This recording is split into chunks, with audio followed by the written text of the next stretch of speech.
forgot to ask how we will see if people are in. Oh, yes. You can usually tell by the participants at the bottom. There's 10 at the moment. Oh, yeah, 11, 12. Oh, look. Oh, fantastic. Okay.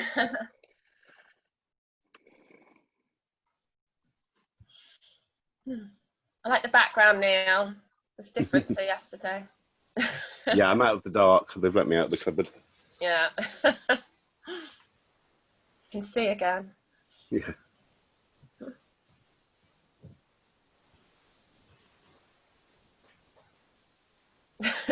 So I can't cope with silence. Okay, well, I'll start talking then.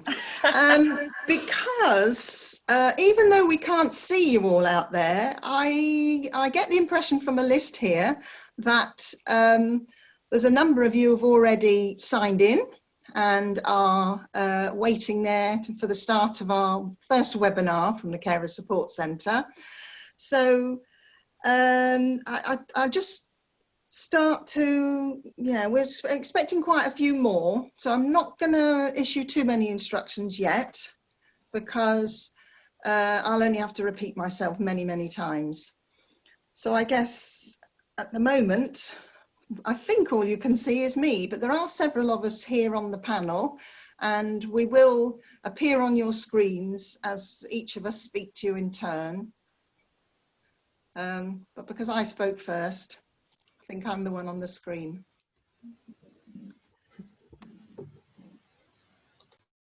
Yeah, numbers are going up. That's great. A few more people coming in.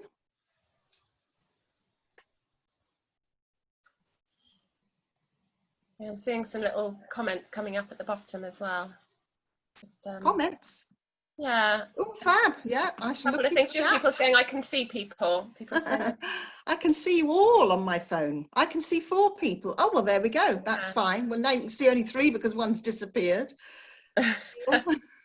So maybe you can see all 4 of us. Well, let me start to introduce us then. So I'm Jan Mussi. I'm from the Carer Support Centre. I recognise some faces. I hope many of you recognise me. And I'll be talking with Julie from the perspective of Bristol. Now, I don't know where they are positioned on your phone, but that way is Susie. Suzanne has her profile, but Susie, also from the Carer Support Centre, works as part of the health team, and she's here to support and Neil in answering questions about South Gloucestershire. Below me, possibly on your phone, is Neil. Hello. I'm sure many of you will know Neil. He's been at the Carer Support Centre for such a long time, and provides carer support and carries out carers assessments in South Gloucestershire. And then diagonally across from me is Julie. Julie Bonehill. Not sure of your title, Julie. Oh, manager of the Integrated Carers team and other stuff. Yeah, I'm team manager of the Integrated Carers team for Bristol City Council. That's right. And the Integrated Carers team take the lead on carers assessments in Bristol. So obviously we're pleased to have her here with us today and thank her for her time, really, because they're so busy. Right then.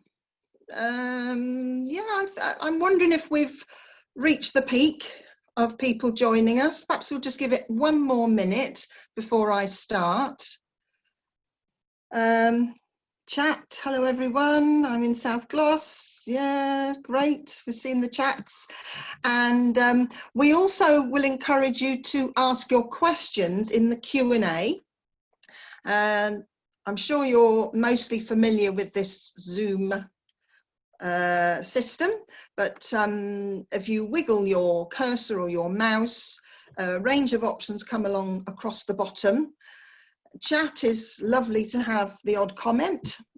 Questions and answers, Q&A, would be brilliant if you would put in your questions, and then we'll try to deal with those in a sort of chronological and sensible fashion. You will realise that we've muted everyone for now, because with so many people involved, it would be too hard for us to manage, because we are all novices at this, too hard to manage people just talking as we go along. But we do want to hear from you later, and we will invite you to unmute yourselves when you, if you want to ask your question or open up a bit of discussion.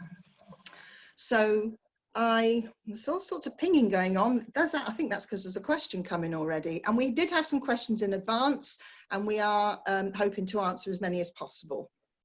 There were quite a few. We'll just get to as many as we can. So I think, if you're all in agreement, that we'll kick off. So welcome to this webinar that's taking place in Carers Week. It's one of a number of events that the Carer Support Centre has, well, I say events, activity, let's say, that we've organised this week. A lot of it's been via social media, things on our website, opportunities to talk to radio, maybe even been a TV appearance, I think. And, you know, all of it is about raising awareness and trying to highlight the theme for this year, which is Make Caring Visible. You've probably already heard this, but maybe you wonder, well, what exactly does that mean? Well, we think that it's particularly important to highlight the role of unpaid carers during this time, because you know, carers are doing more than ever and are more isolated than ever, making you know, the task in hand all the more difficult. We've done what we can to combat that and trying to reach out to as many carers. The councils have done a lot to try and reach out to carers, and I think in Bristol undertaken to try and contact every single one of you that they can, just to say, you know, are you okay? What do you need? So we're all sort of working together to try and support you at this time. But at the end of the day, we know that, you know, that it's nevertheless, it's still difficult. So part of the campaign about Make Caring Visible, I mean, really one of the things we can do is help carers stand up and be counted. And so today, that's why today we chose the topic of carers assessments. So a carers assessment, for those of you who haven't had one, or maybe those of you who have had one and still left thinking, I'm not quite sure what that was about. I hope that wasn't the case.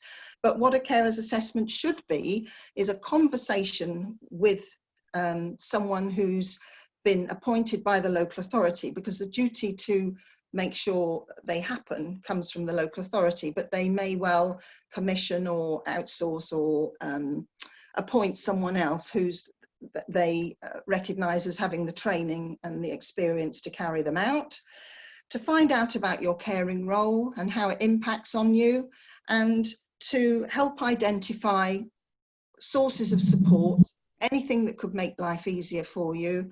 And the role then of the person is to put you in touch with any support that might be out there, let you know about your entitlements, and very importantly, to explore ways of you having some form of a break or a relaxing activity, because we know how important it is to consider your own needs and look at finding time for yourself. And so obviously one of the main outcomes we want to achieve is that for you're enabled to do that. So I think that's my little bit of introduction to a carer's assessment. I want to hand over to Julie, who's going to talk from the council's perspective, and then we'll try and address some of your questions. Thanks to you, Julie. Right, so hello again, everybody. And before I started, I just wanted to say a big thank you to you all for everything that you're doing, particularly at this time when things are extremely difficult. Caring is difficult enough without COVID-19 sort of adding to that. So I really appreciate that everything that you're doing.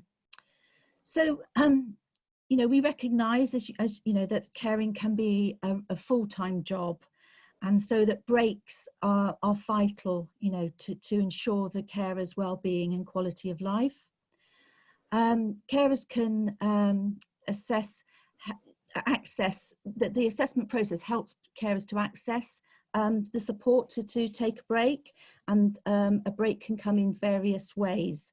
You know, it could be maybe to actually physically go somewhere, which obviously is difficult at the moment. So it could be, you know, something that you can do within the home.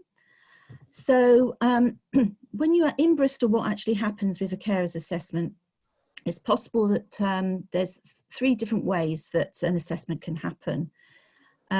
First of all, you might have a practitioner involved with the person that you are caring for, and you can ask them to undertake a carer's assessment with you. Obviously, you know, this means that by them doing it, they know your situation, and so it means that you don't have to keep telling your story. Or you can apply to the integrated carers team, which is my team, and we can do an assessment with you. Or you can apply to the carer support centre and have what we call a trusted assessment. So that's the team that Jam's working in, that we know would undertake that assessment. So, you know, like Jam was saying, what's really important is actually the assessment process. You know, the advice and information and guidance that a carer can be given during the process. Sometimes, you know, quite frequently as an outcome of the assessment, a carer might get what we call a one-off direct payment, which is a, you know, amount of money that can be given to meet that carer's identified eligible needs. So, you know, it could be that you know, you want to have the short break. Like I said, it could be that you know you're interested, you have a hobby that you can do at home. Some carers we've supported have been interested in things like ancestry.com, having maybe a tablet so that they can contact and maintain contact with their friends and family, or they want to be able to do online shopping, that kind of thing.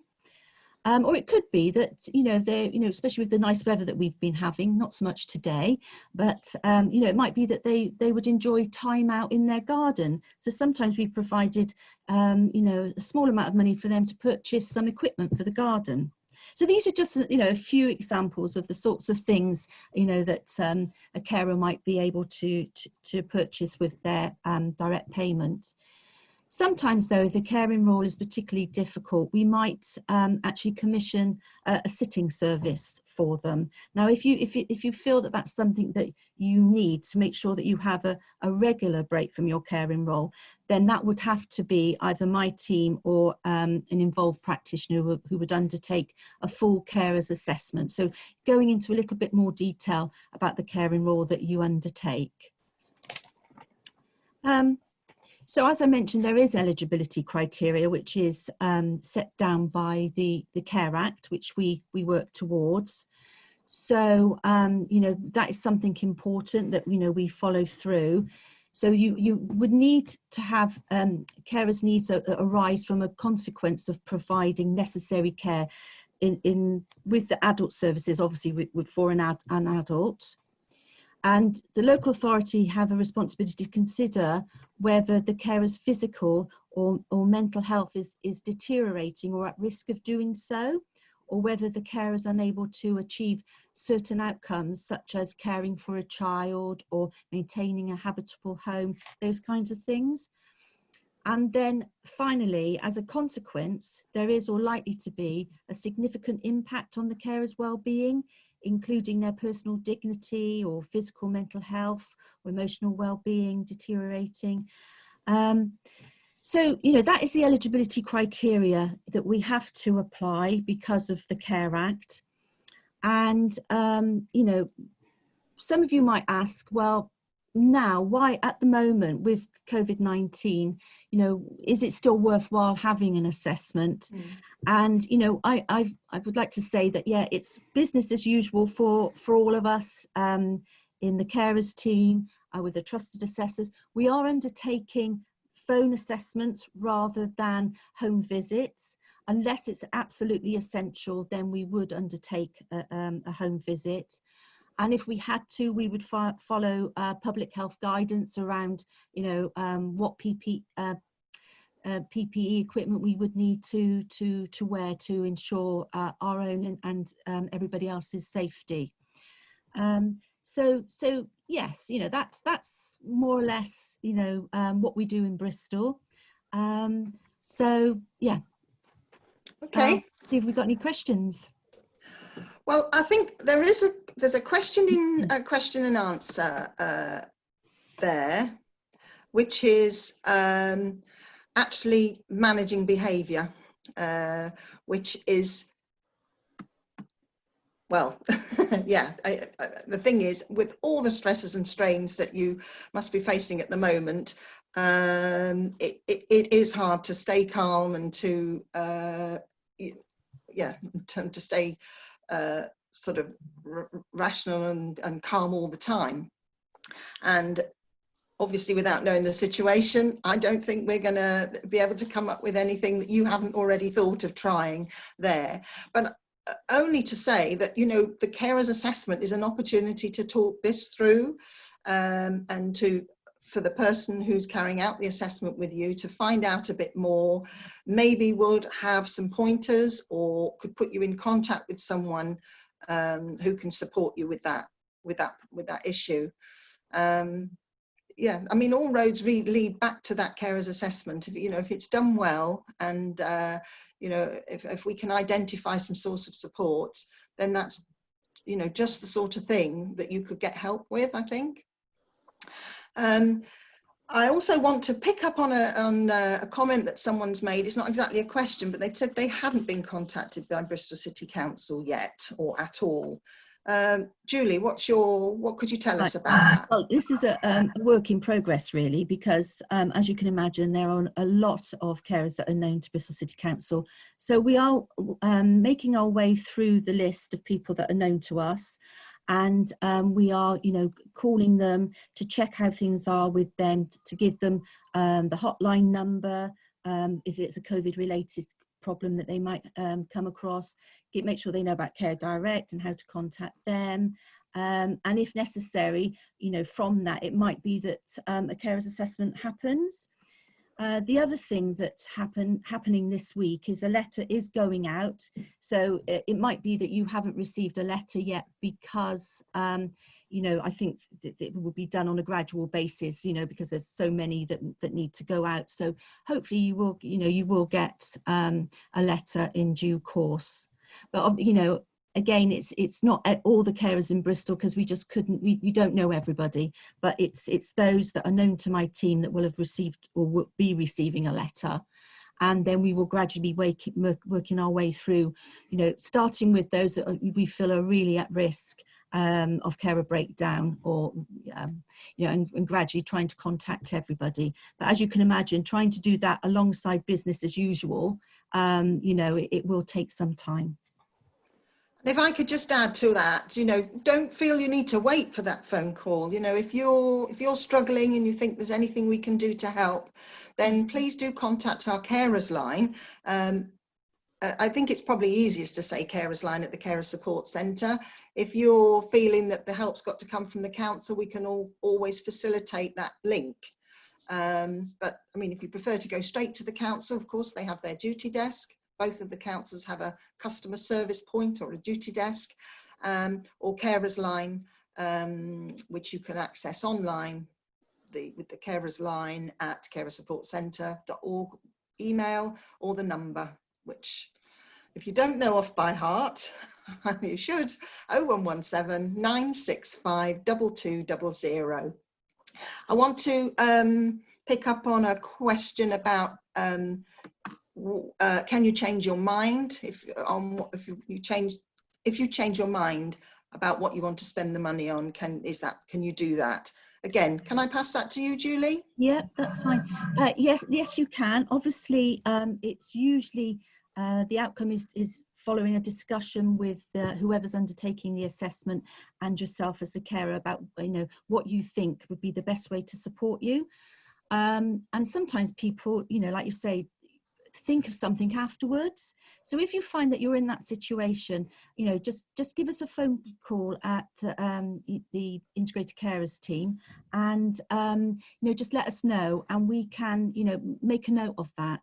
The thing is, we do audit. There are audits that happen, and sometimes our finance team will come and say, well, somebody spent the money on something else, is that okay?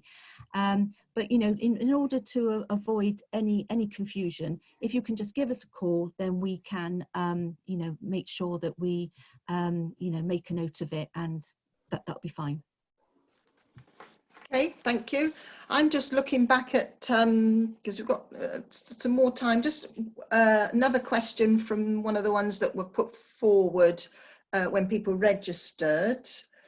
Oh, I got mixed up with Bristol and South Gloss. I can't remember which was the Bristol and which was the South Gloss question. I think there was a question about why only up to £300, because, you know, people who have a carer's assessment may hear that. Again, I don't want to keep putting Julie on the spot, but it's, you know, it's a figure, I guess, that, you know, there's no set figure that the Care Act would, because of course this carer's assessment is a carer's entitlement under the Care Act, and there is guidance attached to the Care Act which says how they should be carried out and about outcomes and whatnot. And it doesn't state an amount of money, but I think each local authority would make their own decisions about, you know, trying to find a reasonable ceiling to make sure they can reach as many people as possible that will achieve an outcome, a sort of beneficial outcome for the carer. But it's not a hard and fast figure of £300. It's a guide, and certainly from the trusted assessor's point of view, it's as much as we can consider sort of recommending. The final say is with the council, and if someone feels that they can't, they're not going to benefit from anything that within that figure of money, then you can ask for a fuller assessment to explore more expensive options for support. But you know, it's a balance of trying to make sure that there's enough there to reach everybody, and that actually it is going to be useful and beneficial and worthwhile. Anything you want to add, Julie? Blustered that bit. There's two things really, that what we've wanted to do in Bristol is to give carers choice about who undertakes their carers assessment. Like I said before, it might be that they're in touch, a carer's in touch with a carer support centre and feels more comfortable talking to somebody that they know who's you know, knows their situation. But if, like Jan said, the caring role is quite complex and is having a major impact on the carer, then, you know, in those situations, sometimes more, you know, more is quite often more is provided to support the carer. But it's very much based on you know, the needs of the carer and on a very individual basis. Okay. Another question: is the money just for unpaid care? Actually, I'd like to throw this, invite people to be able to ask a question now. It says, hello, Jan, we have 2 hands up. What does that mean? Okay. Is that people wanting to? So I'm trying to read the chat and at the same time, I've been interrupted twice. You've been talking for 15. Can you send a summary, please? Please don't. Yeah, and that person said, please tell the person who feels that the behaviour on their own part may be the issue. They're not on their own. We can't be saints no matter how hard we try. So thank you for saying that, because you know, that is where peer support comes in. You know, you hear it from someone who's been there, knows what it's like, and says, you know, basically, don't be self-critical, because yeah, we're only human, and we're all doing our best, and you are all doing your best. I'm afraid I don't understand the hands up thing, but I'm just Kate going has to a go. question. Shall I unmute her? Yes, please. Yes. So somebody has been unmuted and they can ask their question. It's Kate, I think. Kate? There's still a little No, Kate's still muted. I think Who? Kate herself might have to unmute it herself. Oh, Kate, do you want to unmute yourself? I'm sorry, if I've got my hand up, it's an accident. Oh, would you want to say anything now we've got you on? No, it's nice to could you recap the eligibility? There were 4 things you said. Yeah, we can recap them. There are actually a few more than the 4. There are All right. Yeah, Julie. Okay. Sorry. Sorry, what I actually mentioned were the 3 stages of eligibility, but right. within stage 2 and stage 3, there is a list of things, and I don't have access to that at the moment, unfortunately. I would have to look at the form to remind myself. But one of the things is, you know, like personal dignity, maintaining a habitable home, being able to access community support, you know, community activities, being able to access activities within your own home, and care. Yeah, I said caring for another person. So there's a whole. We can you know, make that, put that. I don't know, Jan. Can we put that somewhere? What the? Yes. I think as following this, we can send out information summaries and links and things like that. So we'll get that together and send it out to people. you can see those the who want carers it. assessment, can't they? People can Sorry? see. Yes. People can actually see a copy of the carers assessment. Yes. We maybe send that. Or something. Yeah, it's actually on the carer support, carer simple assessment, isn't it? So, those are the criteria there. Yeah. Okay. I can see someone's made a comment. Oh, there's questions and comments coming in. This is brilliant. Oh no. Am I still here? Yeah. Okay, well, I've lost the screen, so I don't know if you can still hear me, but somebody else will have to take over with those questions. Do you want me to read? I can see a question asking, I had an assessment last year, do I need another one now? Okay, yeah, you're back. Yes, that's a good cancel. Somebody's trying to throw me out of this Zoom thing, but I'm still here. Yes, had an assessment last year. Should you have another one? We'd very much encourage you to have that reviewed and have another one if you like, because, you know, things, and in fact not wait for the year if things have changed significantly, because that conversation may give rise to new thoughts, new ideas, new services that are available, new entitlements, and you know, we want to continue to sustain your well-being and would want to explore another break or relaxing activity for the next year, or you know, maybe that's changed and maybe we need to look at something a bit more significant, more regular. But yes, certainly every year come forward to ask for another assessment. I'd really love to, is the money just for unpaid carers? Now that's the thing, unpaid carers. Some people who claim carers allowance think that means that excludes them, then they're not an unpaid carer. Well, certainly carers allowance I don't see as being paid, because it's really derisory sort of figure of money, isn't it? But there we go, that's out of our control. So no, unpaid carers, yes, it's for people who are caring on an informal basis, if you like. Again, that isn't quite the right phrase to use either, but caring for family and friends, that's what this payment is intended for. I wondered whether Susan, who asked about the assessment, should she have another one, whether she would want to unmute herself and tell us a bit about the experience and whether, how, you know, she found it valuable. I hope she did, and that's maybe why she's asking for another. But is Susan, are you able to, or are you willing to unmute yourself? I can see you on the screen. Yes, hello. Right, I didn't know how to do that, so it's all new to me. Oh, well, welcome.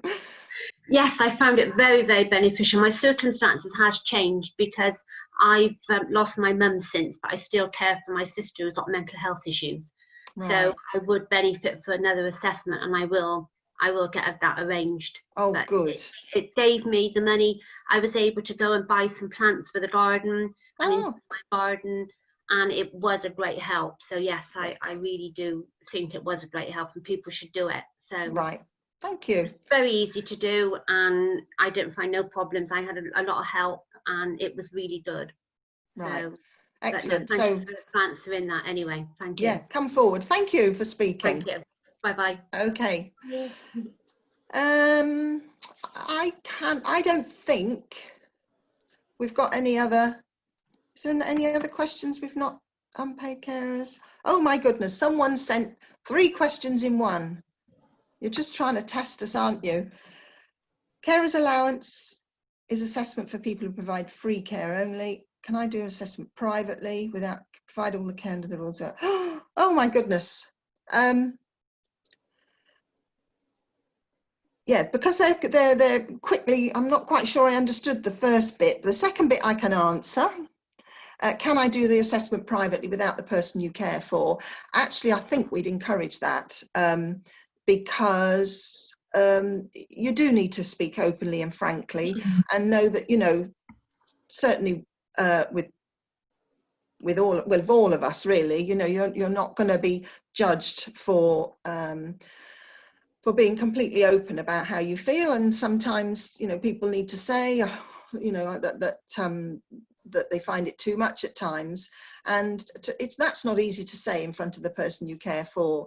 And we recognize, you know, where you're coming from with that, but in most cases you want to carry on, and you know, and somehow you do put one front foot in front of the other and you do carry on, but you need to offload sometimes, and you know, maybe if you are saying how difficult it is, maybe you'll find that it's useful to join a group and talk to other carers, and they definitely will understand where you're coming from. So yeah, it's probably good, if at all possible, to have it away from the person you care for. I know that sometimes they feel nervous and anxious that there's a conversation, if they know, are aware of a conversation going on and they think it's about them, and we handle that very sensitively, I think, on the whole. Certainly willing to chat to them a bit as well, if that's what they would like, to try and put them at ease a bit. But if we can find some private space with you, that's we generally find that that's more beneficial. Right. We're probably going over our time a little bit, aren't we? Is there anything you feel you want to add, Julie? No, it's just this has been a really interesting experience. It's good to be able to speak to so many people, and I hope that you found it useful. Yeah, it is a real test. It's the first time. We haven't got it, you know, right, I don't think, by any means, but we certainly appreciate you joining us for this. I mean, it's going to carry on. Don't go anywhere just yet. I'm going to hand over to Neil and Susie, and they're going to probably add a bit about South Gloucestershire, where it works slightly different. You know, it is a postcode lottery in the sense of each local authority has to set their own priorities and their own ways of working, works slightly different, but still, you know, meets your legal entitlement to have a carers assessment, so and to get the support you need. So I'll hand over to Neil. Okay, thank you, Jan. Yes, as you say, it's the Care Act is interpreted by each local authority in their own way, and each local authority will do the carers assessment slightly differently. In South Gloucestershire, it's done through this form. Do you look after someone, getting help and connected as a carer? And again, just to kind of emphasize what Jan was saying, we would really encourage all carers to do an assessment, even at this kind of particular time where it may not feel like a priority. I know the theme of this year's Carers Week is making caring visible. And I think a carers assessment is one of the ways that you can do that, and one of the ways that local authorities and people who plan the services can get a picture of what carers need. I think for a lot of carers, the term assessment is off-putting. It can feel like it may be, kind of judgmental, or it may be coming in to tell you, oh, you're not doing that right. But it couldn't be further from the truth, really. And a carers assessment, as Jan and Julie have said, is a chance really to have a discussion about your caring role with somebody who can understand. It will kind of look at all aspects of your caring role, and I think, again, for some people that can be very difficult. It can be something that they haven't really thought about, haven't really admitted to themselves sometimes, the impact that caring is having. So we find that doing the carers assessment with people can bring up feelings and bring up issues that maybe they hadn't really thought about themselves. But hopefully that in itself is useful and can lead to making some kind of plan, a care and support plan for the carer, so that they can continue in their caring role. I think at the end of the day, it does make sense for the local authority to invest in supporting carers, because obviously if the carer becomes ill or the carer goes down, you may have two people who need support. In usual times, we offer the carers assessment in a variety of locations.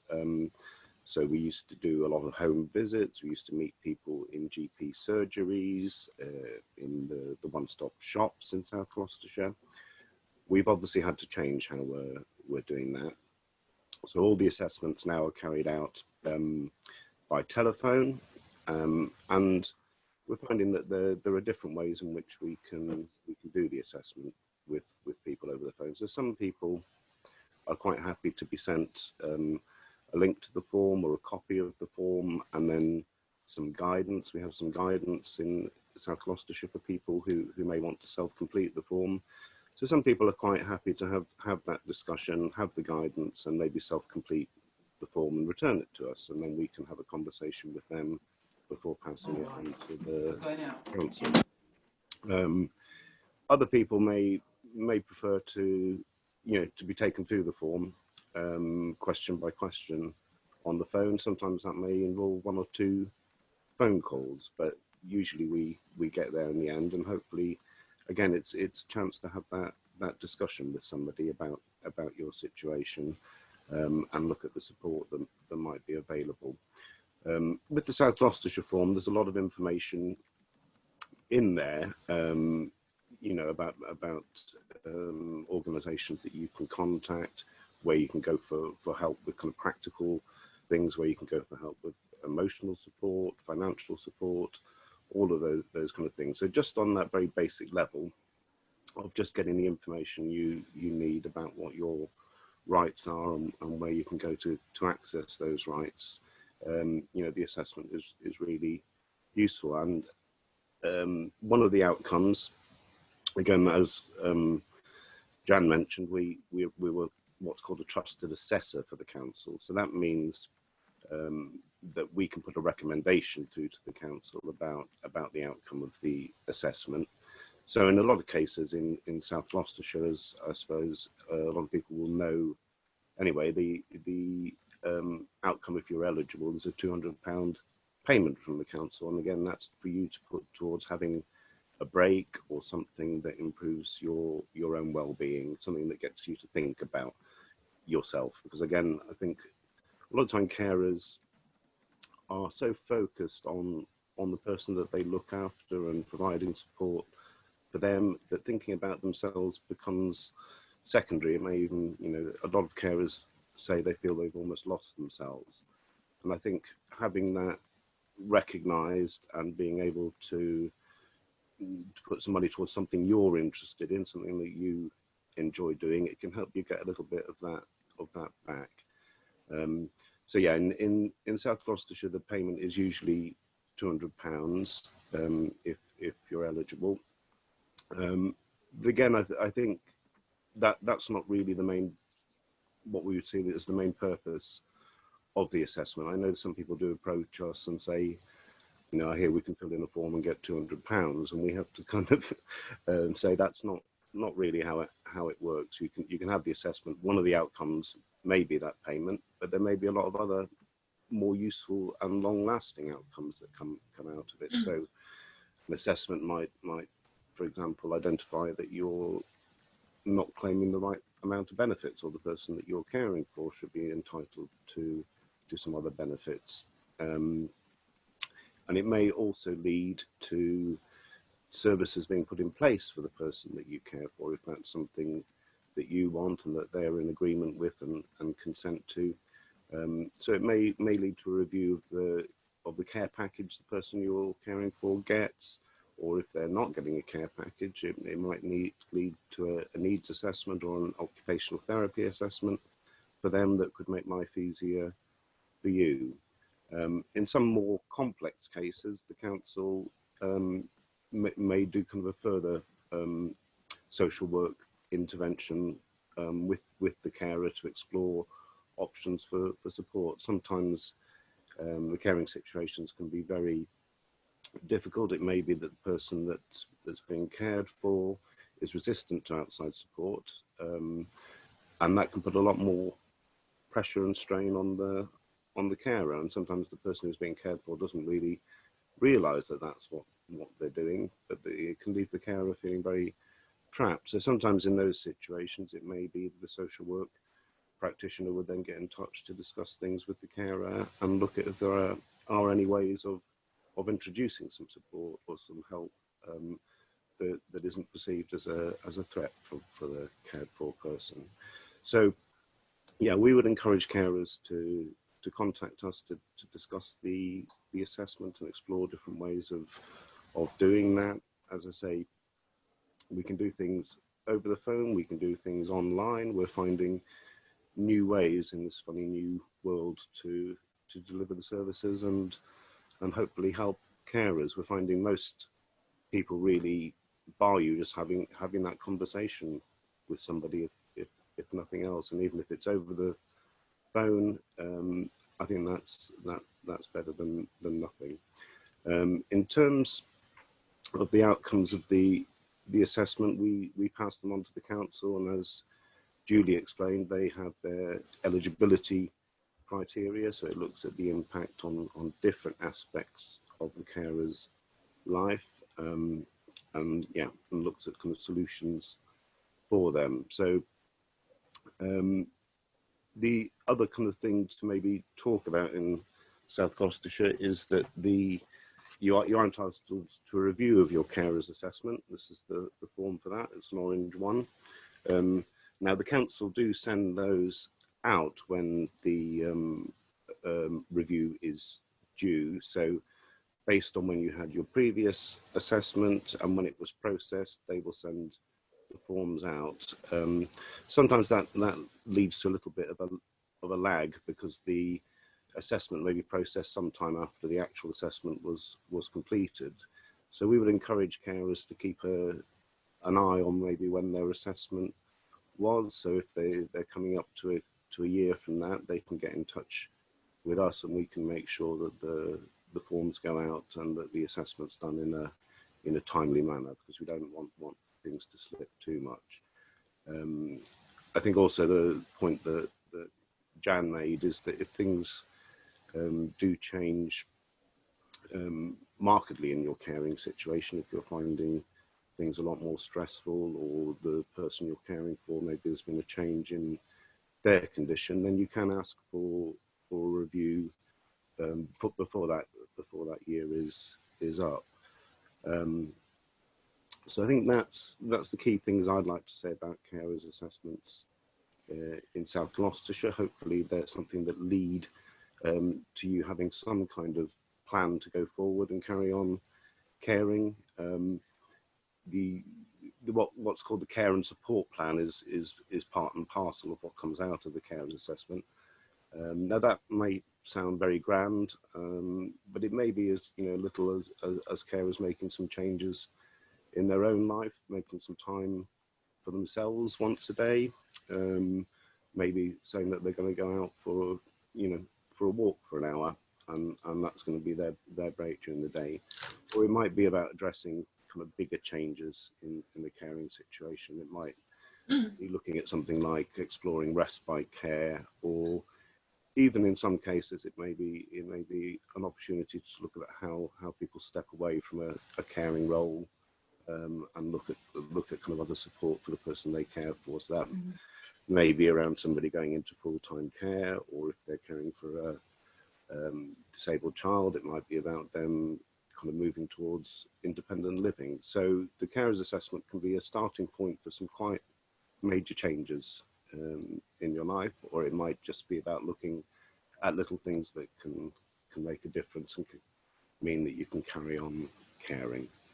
Can I just say that, Neil, that there's a comment from Neil, actually, Neil Jefferis in South Gloss, who said that his assessment helped him in gave him information about getting more support, so it's definitely worth doing.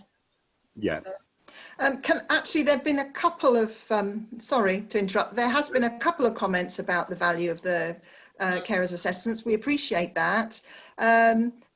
You're being very kind to us. I mean, there may be some challenges out there that you want to bring to us, but I wanted to pick up on the online. There was a question about online. I think we've had a question previously. We had a question about could it be done online, and then about online support. Let me just quickly comment on online support. Actually, we've had to get up to speed pretty quickly during this, and it's I think this is going to be one of the best outcomes for us from this period, is reaching people in a new way. A lot of our training, training courses, even the support groups and carer activities, and have now found ways of doing it online. So do get in touch with the Carer Support Centre via the website or the Carers Helpline to find out the various options. Carers groups, carers activities, Zoom meetings, all sorts of things. And then as for an online assessment, Neil and Julie have got the answer to that one. Who's going first? Quickly, briefly. Okay, I'll go first. Yeah, there is a downloadable version of the form on the South Gloucestershire Council website, but it's not kind of for online completion. You would have to print it off and fill it in and then send it back to us.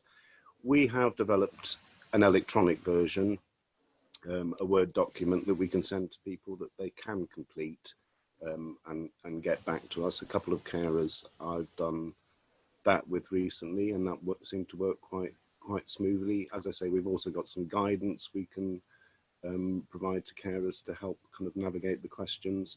So we're definitely kind of moving there. It's starting to happen. I think it's been the future's been forced on us rather, but it is.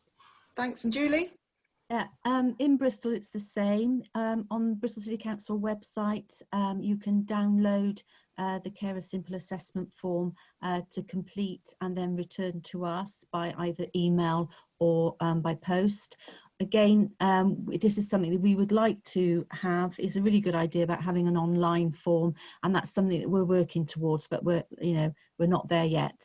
But we would like to achieve that in the near future. Okay. Can I just quickly, because I see someone said that, sorry, it's not working for me, I've got to go, too many interruptions. I'm not quite sure whether it's something that's happening from here or she's having too many interruptions. It just goes to show, doesn't it, how hard it is to carve out, even an hour. And I'm so sorry if you do have to go and others may have to. We appreciate you trying, and yeah, we just hopefully we'll do it again and we'll find better ways of supporting you this way. Okay, sorry, Susie. No, I was just, thanks Jan. No, I was just going to say there are a few questions on that were sent in. Neil, I don't know if you want to, if we want to just quickly Yeah. address those. Well, if you can see the person, could they, maybe they'd like to say it. We're too much. Yeah, okay, so one of them is actually, I think, Neil Jefferis, who did make a comment on here about the use, how useful the assessment was. But Neil's also... well, does Neil want to unmute himself and talk with his question? Are you there, Neil? Hello. Hello. Hello there. Yes, sorry, I didn't really have a question. I was just backing at what you guys have said. You can't be one-to-one. My assessment was brilliant and the person was excellent. So I do recommend to anyone listening, it's not hard to make that phone call. I guess that's the first stage, isn't it? Make that phone call. And the person I saw, she was absolutely wonderful. And I think it's just good to have that one-to-one time.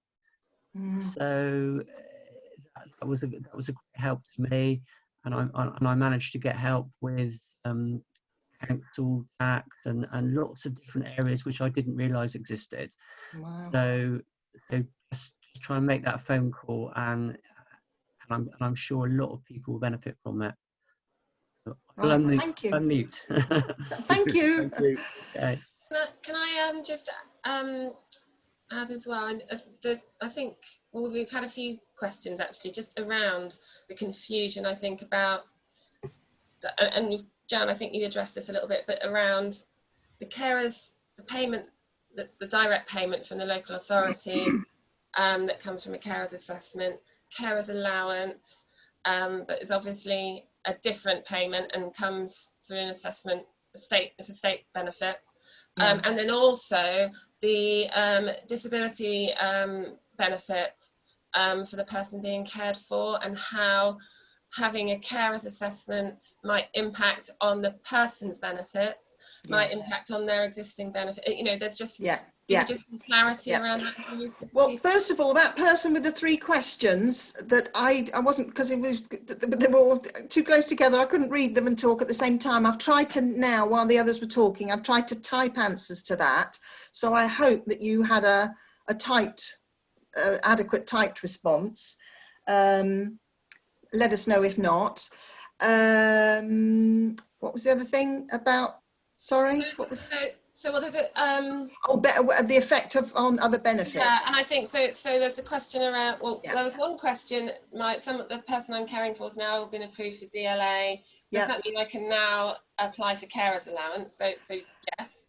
Well, that's one of the steps that needed to be taken. You know, that's one of the criteria that needs to be in place before a carer can apply for carers allowance, but there are other criteria to meet as well. And then the other question was sort of, then the difference between carers, the carers payment from the council and carers allowance. Okay, well, carers allowance is an earnings replacement benefit that comes from the Department of Work and Pensions. Laughable earnings replacement, it's £67 and a few pence now, isn't it? When you think of the number of hours you do, and I don't remember the figure, but it has been calculated at something like 62 point something pence per hour generally. But anyway, it's not good, but there it is. And so the one-off payment is completely different, doesn't affect the benefit in any way.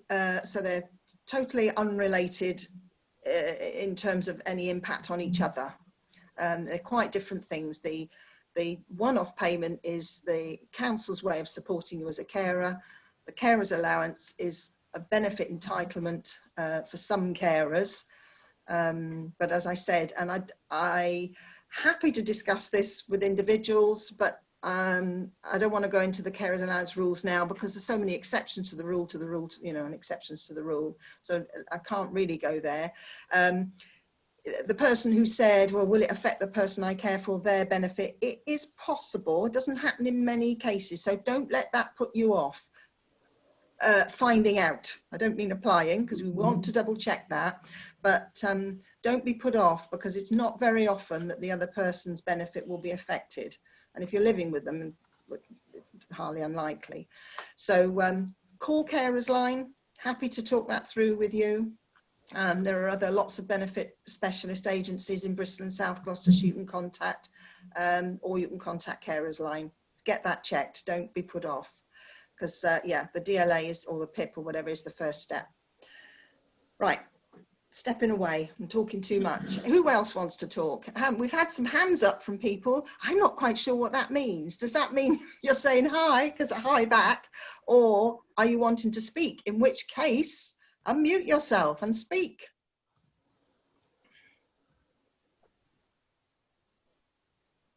No? No, maybe they were just saying hi. There's a question there about some. Oh, sorry. Oh no, she's here. Hello. Hello, Heather. Unmute yourself. I can see you're halfway there. Wiggle your cursor, look for the little microphone symbol and click on it so that the crossed line disappears. No.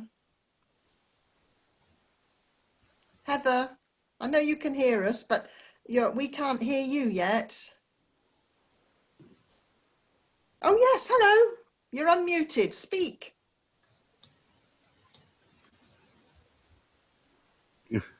Heather. Oh, for whatever reason, Heather's. Can't hear Heather. Oh, is there? Oh, somebody said, have we put the general mute on? Dennis, are you able to? Are you able to unmute? I thought that we switched you off when you came in, and you could unmute yourself at any point. I'm sorry if I've got that wrong. Just put your hand up if you want to chat, and I'll unmute you. Okay. Well, otherwise it would Heather's just be tried and can't. chaos. Tania, does Tania want to say something? Because Tanya's realised that she can't unmute herself. Can you see that, Dennis? Tania, hello. Hi, I just wanted to say that I've been on other Zoom meetings and I realised what was happening, other people aren't able to get there. So yeah, that's fine. I just wondered, I was the one that said, is there any online carer meetings? I just thought it'd be really beneficial to me to have like a Zoom meeting for half an hour, 45 minutes, just to chat with other carers, because I'm self-isolating and it's very difficult. I would love to, I mean, I understand there's befriending and mentoring, but I'd just like to be part of a group. Okay. So, thank you. Well, we had one in South Gloss yesterday. We had a virtual carers meeting. That was the first one, wasn't it? Yeah. And so, yes, it's something we're going to be doing more of. Yeah.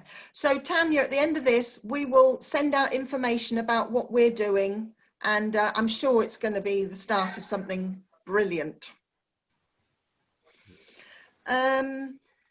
We've got a few minutes left. Yeah, there's Any other questions? There's one question here about whether the cared for person needs to sign the carer's assessment, and yeah, that's not something that they need to do. It's totally about the carer. And in fact, in completing the carer's assessment, we do have to obviously ask information about the person you care for and take their details. That's, as much as anything, part of the sort of verification process, because that information is not necessarily then kept on the carer's record if they'd rather it wasn't. Is that what happens in Bristol Council, Julie? Yeah, that's the same. Yeah, we like to know some information about the person that's being cared for, because I think we are funded by the CCG, partly funded by the CCG, and so it's really useful to know the groups of carers that we're supporting. So it could be whether they're caring for somebody with dementia, somebody with Parkinson's, the various conditions. So it's useful to have a bit of information about the person that's being cared for. But like you say as well, it is a way of verifying the caring role. Yeah, so that's not necessarily kept then, is it? It's usually kept, I must admit, but if a person doesn't want to, then let us know. Okay, all right then.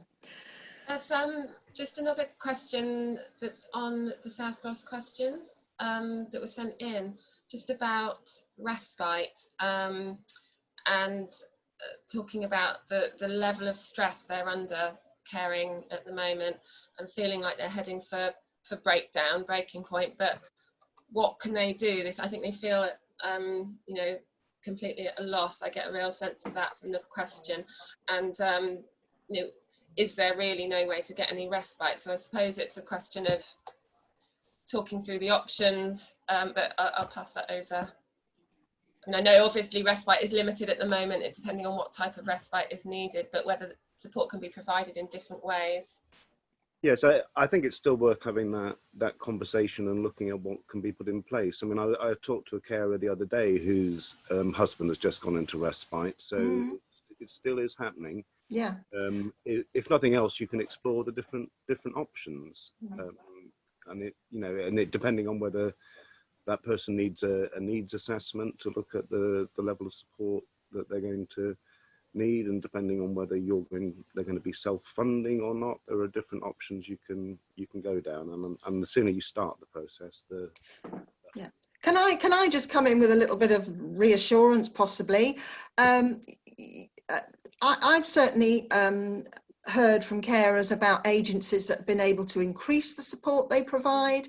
They feel comfortable that they've got the full safety equipment now, the PPE, and you know, where I suppose maybe they have some capacity. Well, it's worked both ways. They've lost some staff who've either had to self-isolate or have been unwell, but equally they've some people have reduced services, giving them more capacity. So that, you know, they still seem to be able to meet the needs that I've heard about.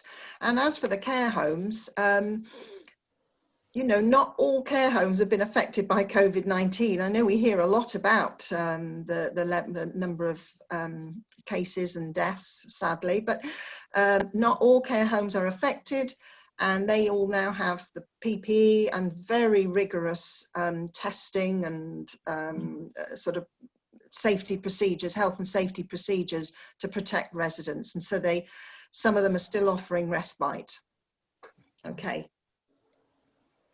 And we, you know, and the carers assessment can help facilitate that, help, you know, go towards that. You know, it's definitely a conversation to have in your carers assessment. Right, we've been on an hour. That's an awful lot to ask of people to stick with us for an hour. Is there anything anybody feels they must say? I think if it's the hands up thing, that Dennis, we've got one more minute to hear from anybody. Otherwise, we're going to try and find a way of posting out some information from today. And I think, and also I was a bit concerned about someone, and I've made a note. Was it Kim, who maybe would like to hear from us? Yeah. So let's we'll follow up as far as we can. But again, I'm sorry, we're not very practiced at this yet. So I understand we can continue to respond to some of these questions after. I hope so. But if not, you know where we are. Please do get in touch, and we'll let you know if we're going to do this again. And it'll be smoother and slicker next time, I promise. Can I just add one quick thing? Am I still there? Just about online support. Someone was asking about groups and things. There is something that was in our bulletin about, it's called Mobilise. It's an online, it's been set up online. It's not part of the Carer Support Centre, but we have put it in our, I know it went out in one of our bulletins, and they sort of have virtual cuppers on a regular basis. So maybe we can send out, just trying to look for the information. Yeah, we'll send out links, we'll send out what we can, because I think we've got, well, I know we have email addresses because that's how you registered. And so that's great. Right, I think we better say goodbye. We haven't answered every question. I'm really sorry. We're gonna, yeah, we'll pick up on them when we shut today. So I think we got to say goodbye. So bye everybody. Thanks for coming. It was sweet. Bye. Bye.